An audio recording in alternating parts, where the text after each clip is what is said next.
As part of the previous lecture, we looked at controls, and the three types of controls that we reviewed are administrative, technical, and physical. In this lecture, we're going to talk a little bit more about physical controls, and specifically physical and environmental security.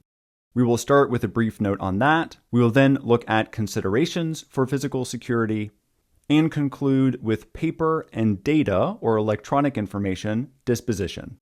So when you see the term physical and/or environmental security, what exactly does that mean? Well, it means that we want to protect our physical assets, such as our facilities, our computers, etc., from natural or man-made threats. Natural threats in the sense of hurricanes. We don't want to build a data center on the coast of Florida, for example. And man-made threats in the sense of malicious cyber attacks, for example. And again, physical assets include personnel, of course, our people are our most important and valuable asset, as well as equipment and data. There are a few considerations here for the CIPM exam, and I think most of these are going to be pretty self-explanatory.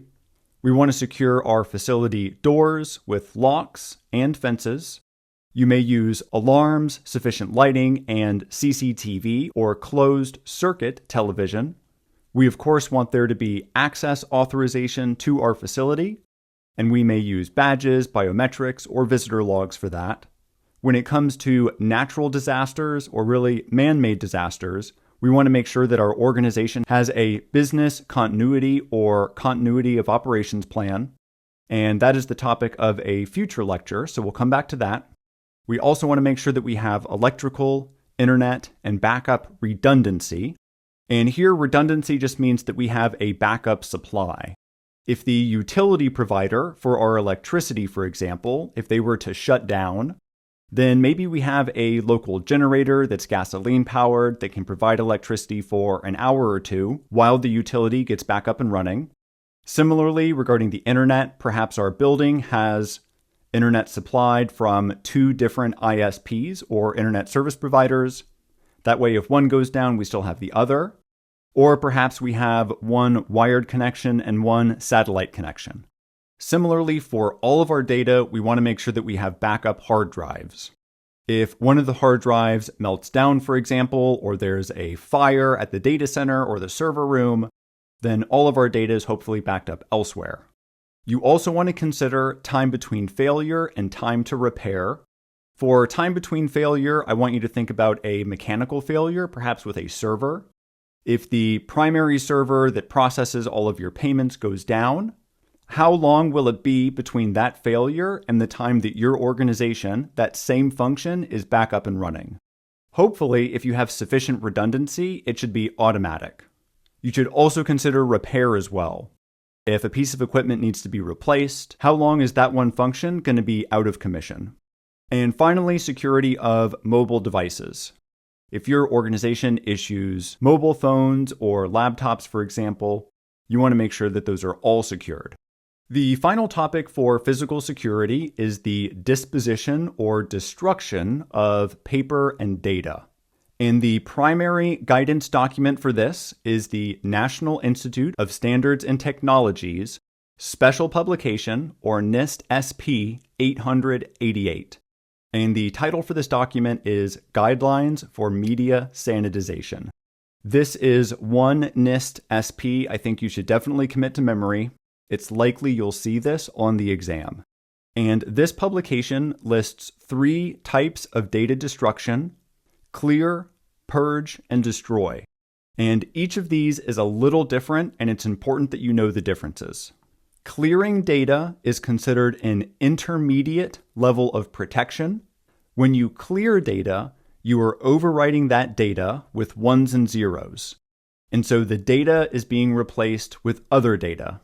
A sophisticated digital forensics specialist may be able to recover the overwritten data. That's why this is an intermediate level of protection. There is a significant amount of effort that would go into recovering that data, but it is not completely unfeasible. And so for classified or for highly sensitive information, you might want to do a little more than just clear the data. For sensitive or proprietary data, you want to do something more comprehensive, and that is purging. What purging does is it protects hard drives from advanced attacks and recovery methods. This includes block erasing and cryptographic erasure. The level of effort that would go into undoing this would be substantial, and in most cases would be considered unfeasible. Now, for the most sensitive, the highest level of classification, you want to destroy the media. This is like thinking all the way back to the 1990s when Arnold Schwarzenegger in Terminator 2, I think it was Terminator 2, lowered himself at the end of the movie. Spoiler alert, Arnold Schwarzenegger, as the Terminator, lowered himself into the pit of molten lava. It wasn't lava, it was melted metal, melted something. Anyway, he lowers himself into this pit of molten lava to completely destroy himself. This is what you're going to do with your most sensitive data on hard drives, right? You want to make recovery of that data completely impossible. That's when you melt, burn, or shred the hard drive. Now, you might be asking, well, why not do that for all hard drives? Well, sometimes you want to reuse a laptop, right? Sometimes that laptop has not been used for sensitive or classified materials.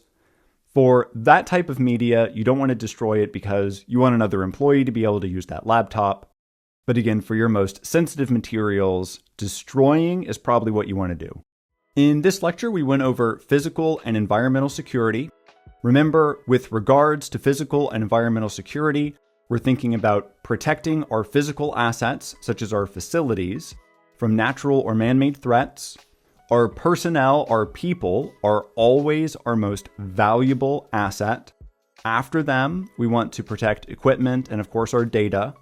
Considerations for physical facilities include doors, locks, fences, alarms, lighting, CCTV, facility access authorization. We want to consider potential natural disasters such as hurricanes and earthquakes, and have in place a business continuity plan. Always consider electricity, internet, and backup redundancy, time between failure and time to repair, as well as security of mobile devices. For the exam, you definitely want to remember NIST SP 888, Guidelines for Media Sanitization, and you want to know the difference between clear, purge, and destroy.